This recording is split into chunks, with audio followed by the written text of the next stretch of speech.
Hello everybody and welcome to my channel.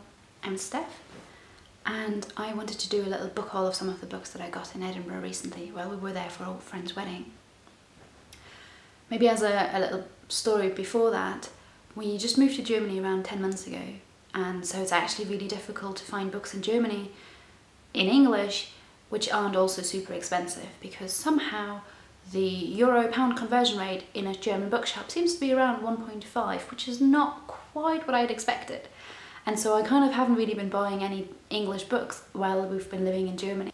So when we went to our friend's wedding in Edinburgh, I had that amazing opportunity again to walk into a 4-storey Waterstones and just grab as many books as I wanted. Well, budget permitting. So here is the pile of the books. First up I got Neil Gaiman's Norse Mythology. And it sounds really interesting. The blurb at the back says, "Before the beginning there was nothing. No earth, no heavens, no stars, no sky. Only the mist world, formless and shapeless, and the fire world, always burning." I don't really know anything about Norse mythology, or really any mythology for that matter, but this book looked really interesting. I just loved the cover when I saw it, and so I figured I had to pick it up and learn a little bit about Norse mythology. Next I picked up Max Tegmark's Life 3.0, which has the subtitle Being Human in the Age of Artificial Intelligence. And it sounded really interesting because I actually work as a machine learning expert now, so I actually deal a lot with artificial intelligence questions and the morality of that and the ethics. And so the blurb of this book says, "Cosmologists take on the big question, and in Life 3.0 Max Tegmark addresses what may be the biggest of them all. What happens when humans are no longer the smartest species on the planet?" So I'm really looking forward to learning more about this topic, and hopefully with this book I should have a little bit of a start.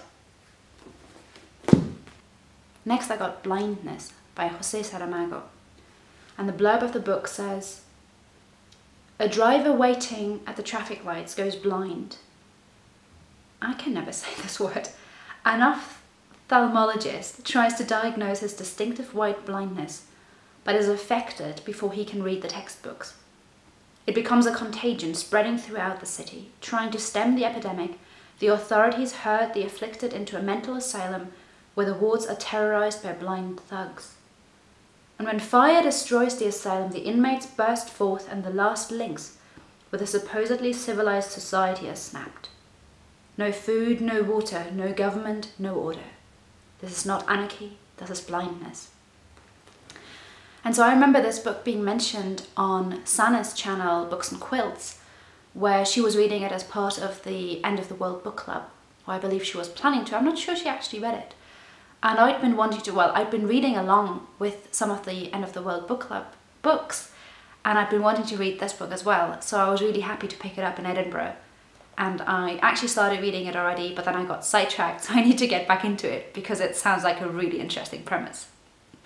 Next we've got The Three-Body Problem by Cixin. I believe that's how you pronounce his name. And I'd actually started listening to this on audio, but I realised that the Chinese names are actually difficult enough that I would like to read it as a physical copy. So I believe the premise of this is that a team of astronomers are looking for extraterrestrial intelligence. And I don't know much more than that, but I absolutely loved starting to listen to the audiobook for this, and I needed to pick it up, and I absolutely also love this cover. Look how gorgeous this is.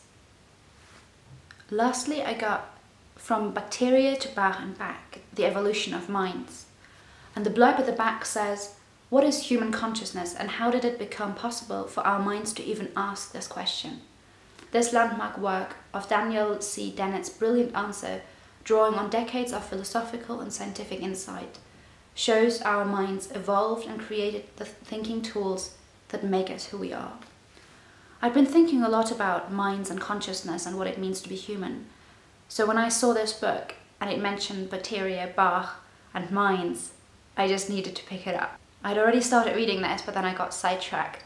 So I really need to get back to reading this because it sounds really interesting to learn more about what minds are and how they evolved.